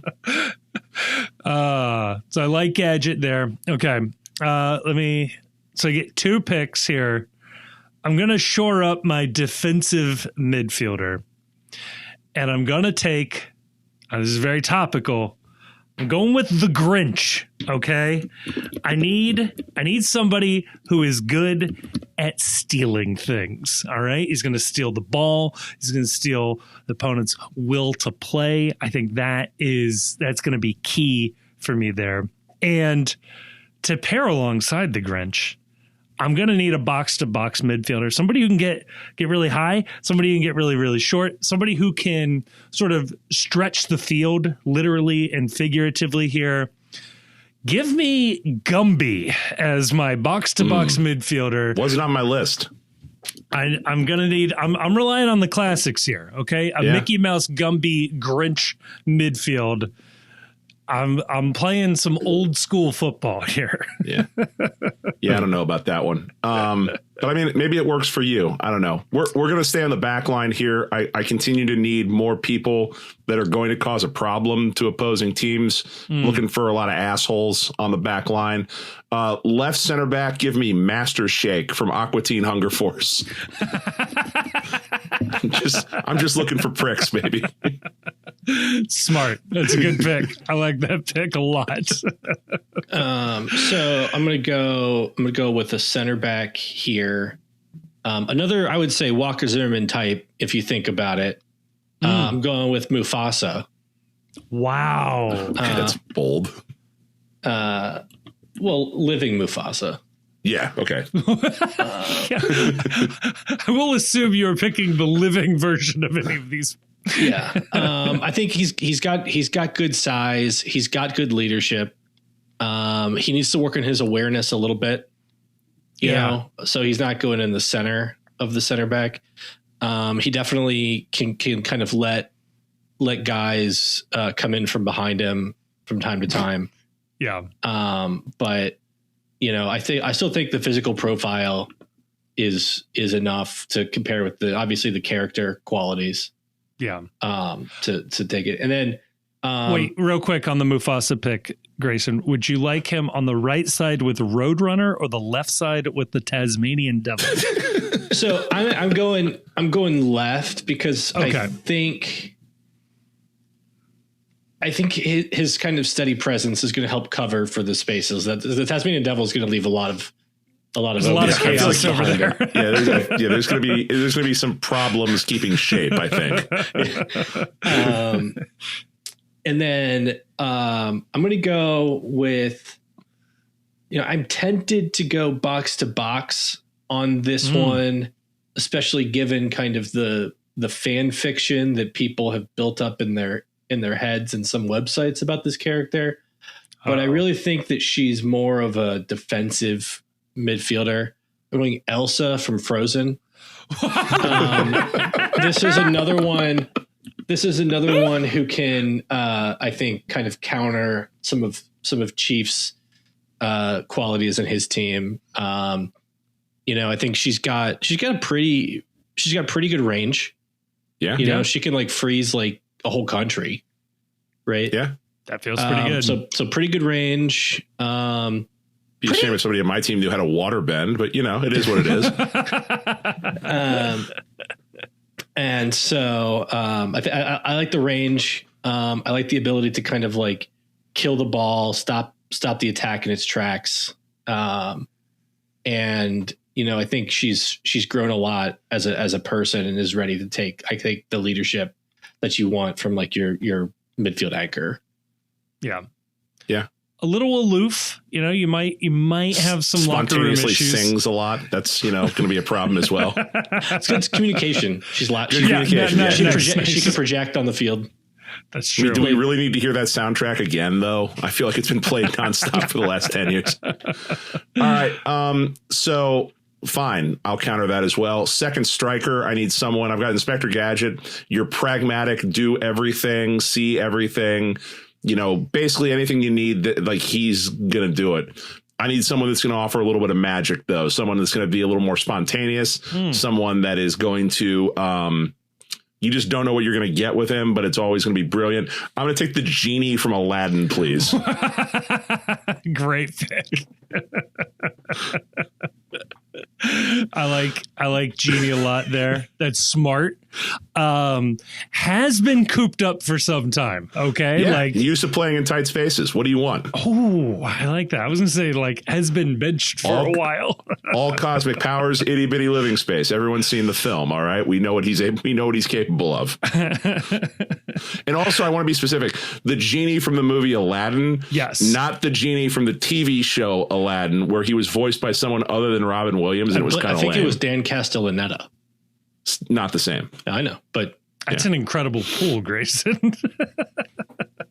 I'm not sure. It's a ball nowhere pool right there. I'm sure I would have gotten that guess. My man here saying I didn't prep for this draft. I casually knows who's voicing most of these characters.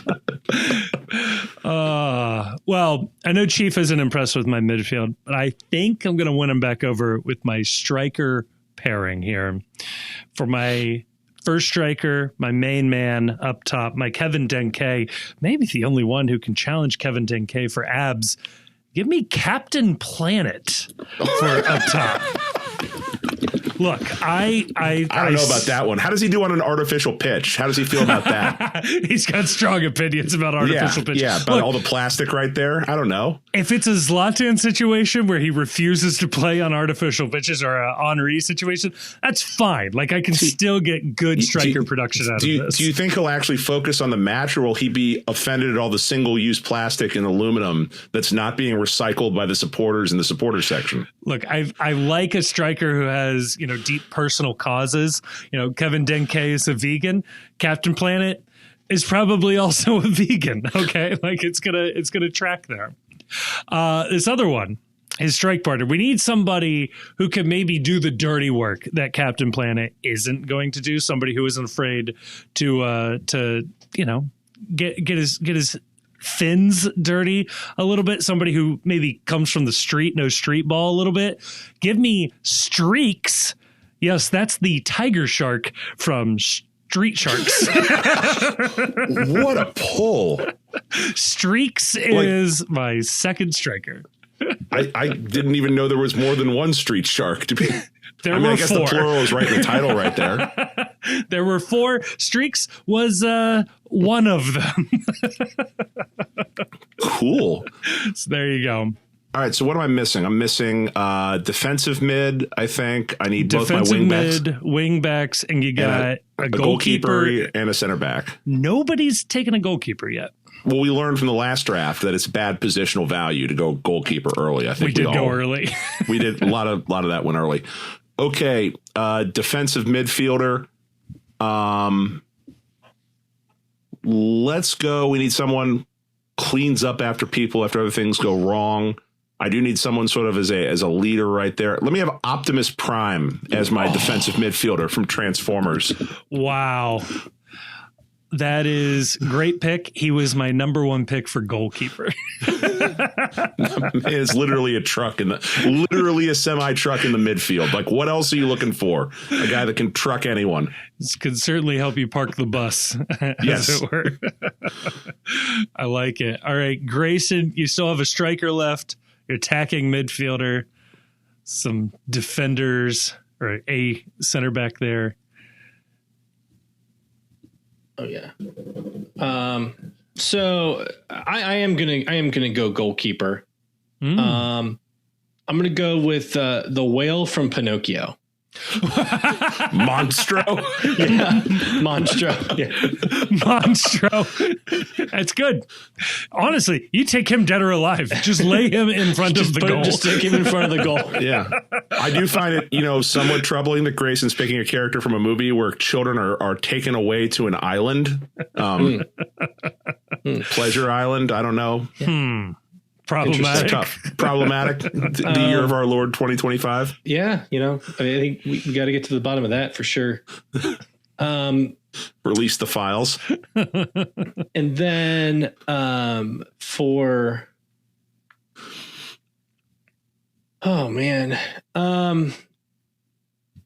let's stick with no, that doesn't work. Ooh.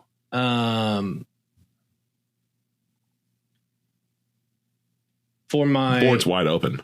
Yeah. For the other,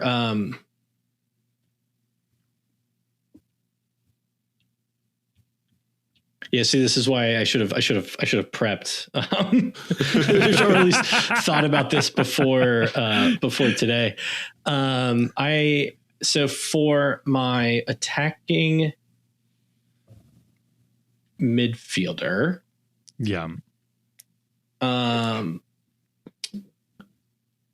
Can I go Merlin?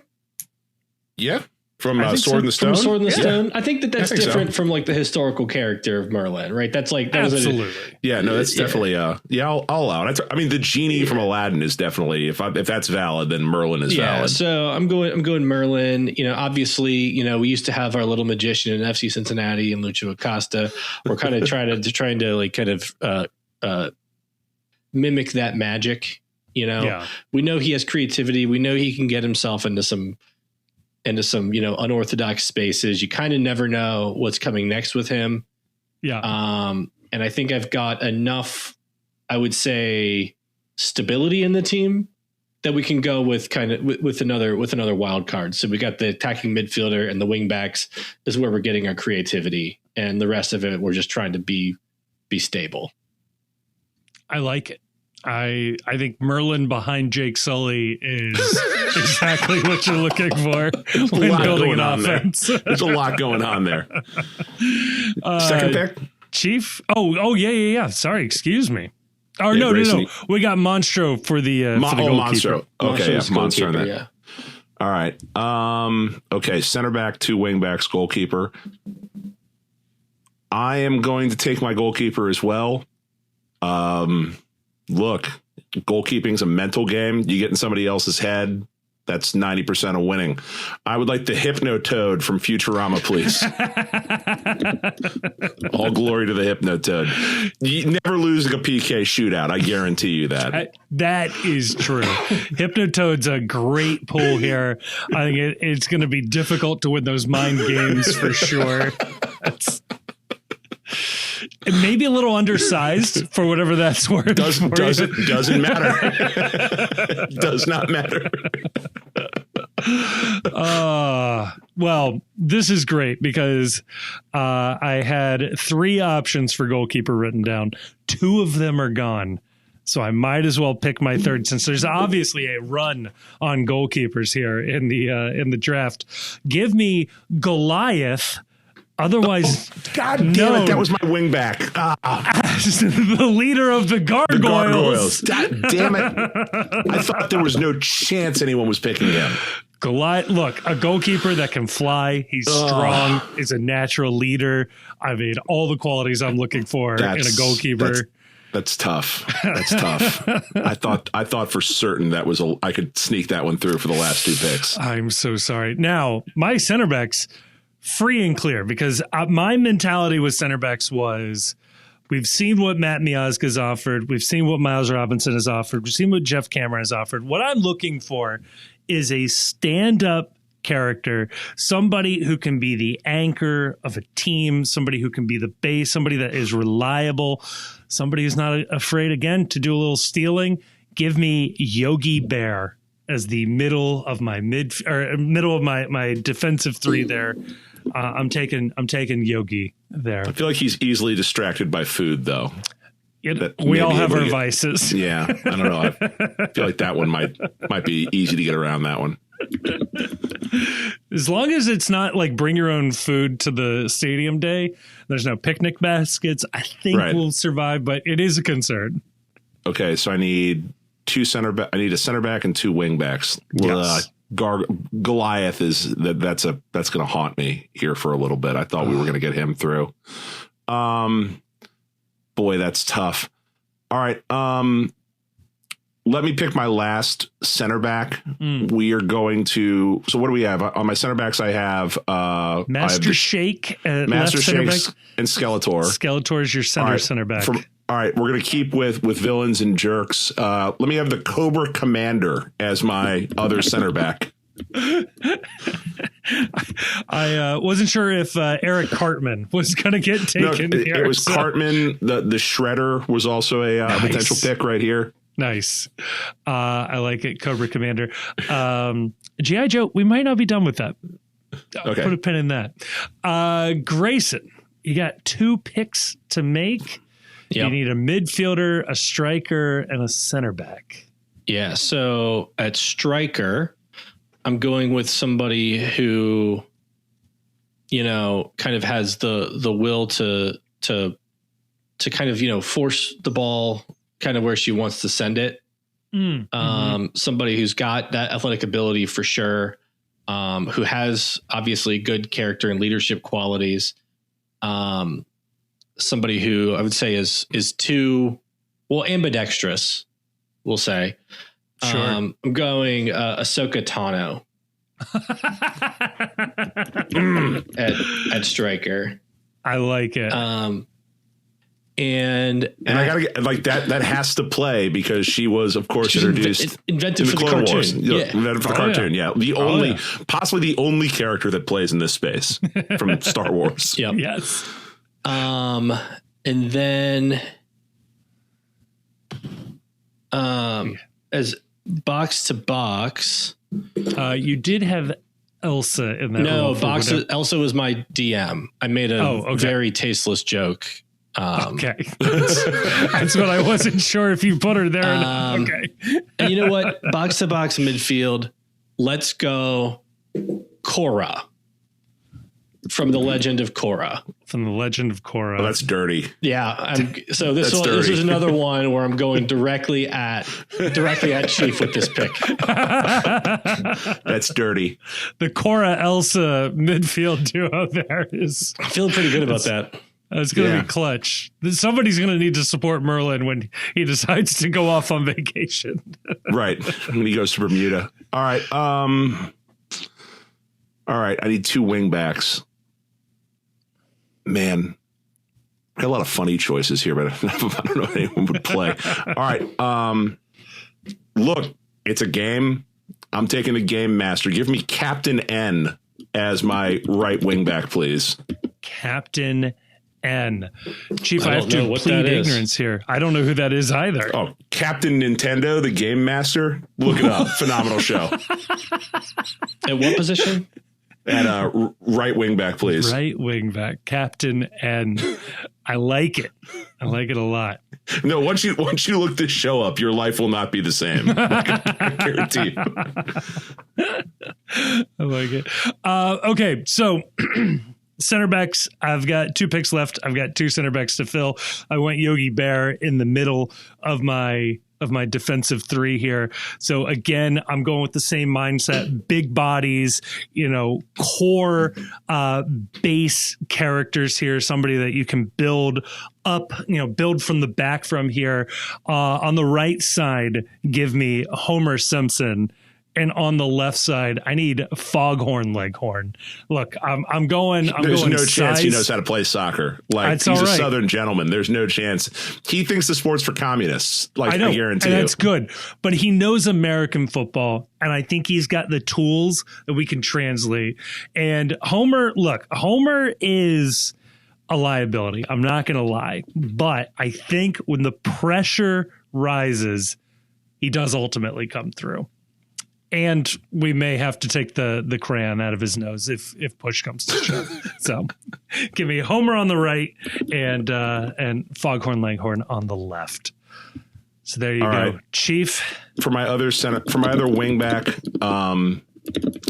look, I need a leader too. I got to counter a little bit of what's going on here. You took Goliath. That sucks. Give me Lionel from the Thundercats, please. Lionel as your left wingback? Left wingback, yeah. A little bit of size, speed combination. He's a cat. Quick That's reflexes. Going to be helpful. He's a literal cat person.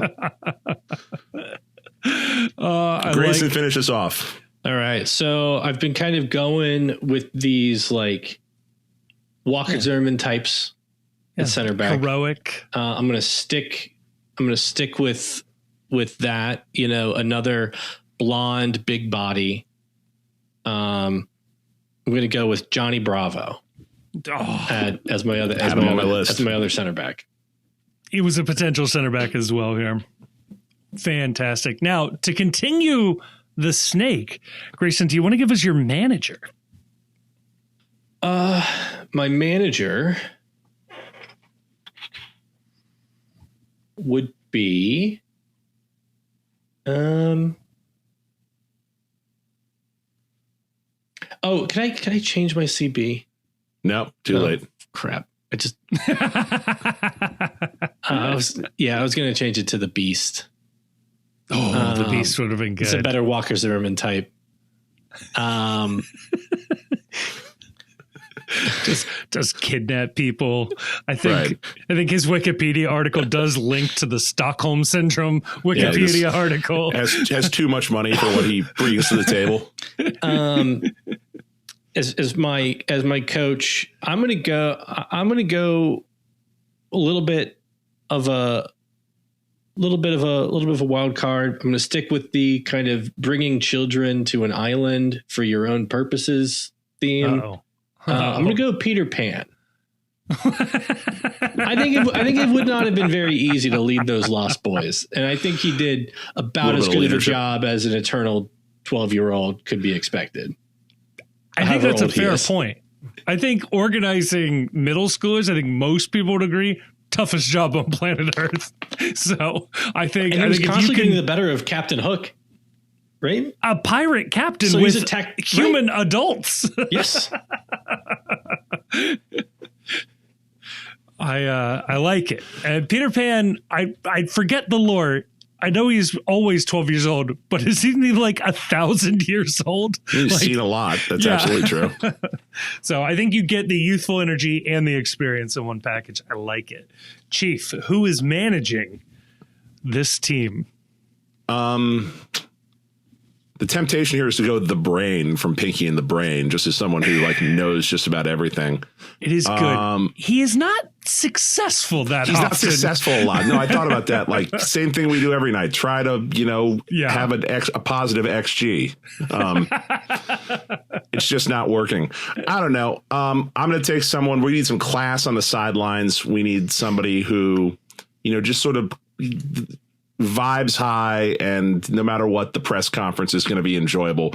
Let me have Jessica Rabbit as my manager.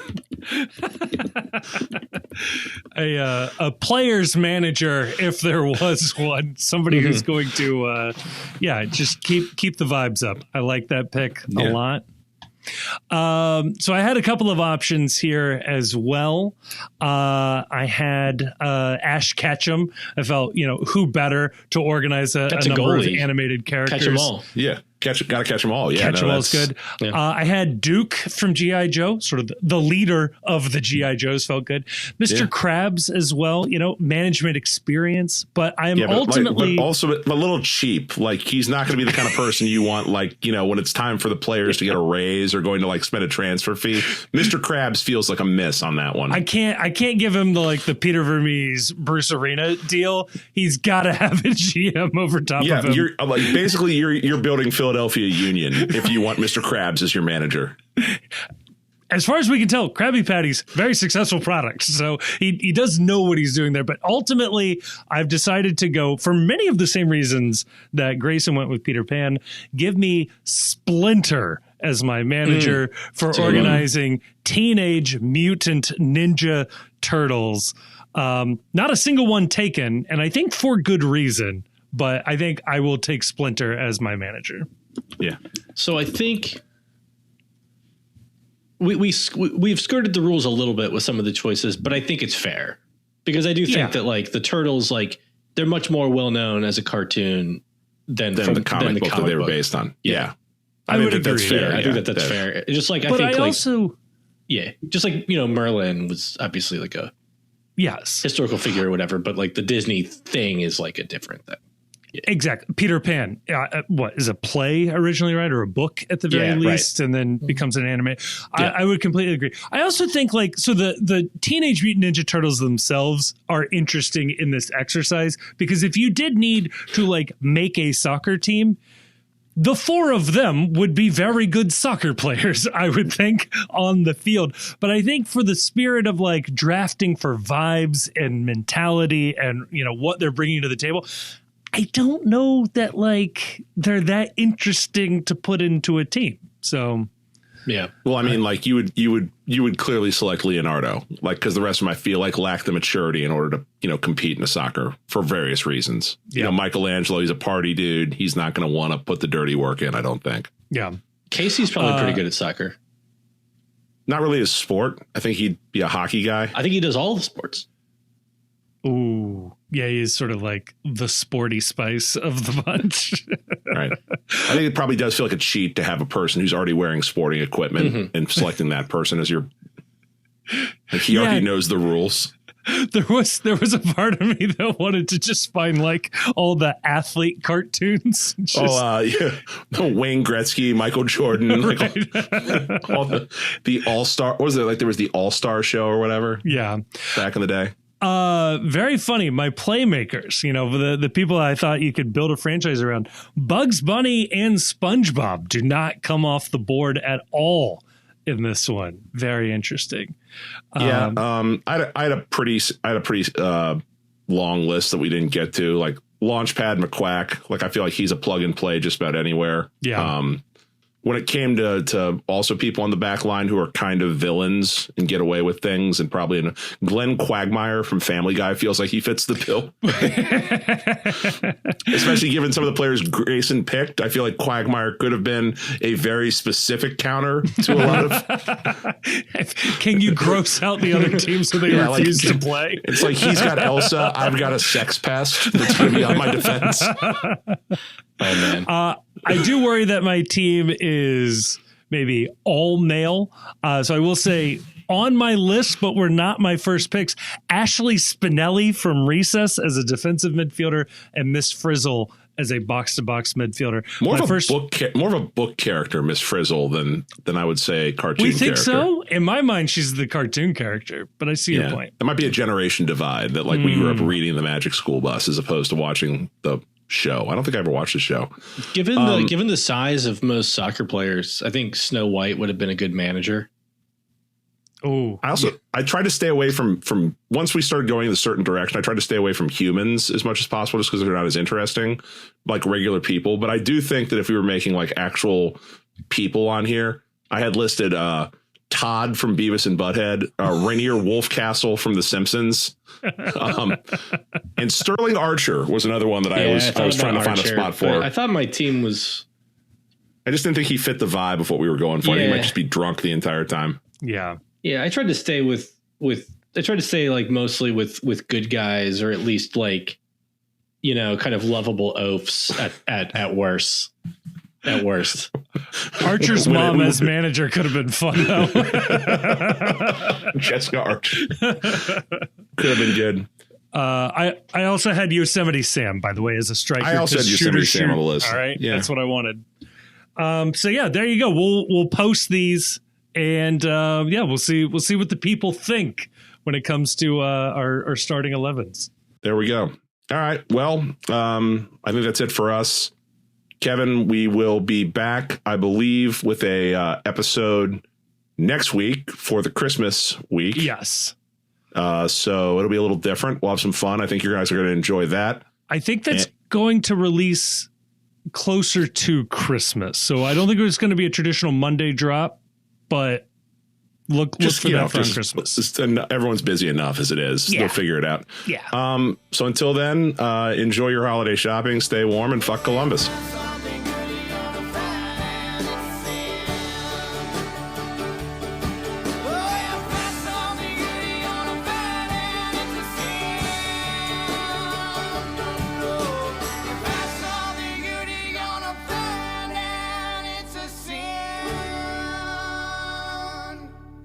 The Cincy Postcast is a production of The Post Cincy.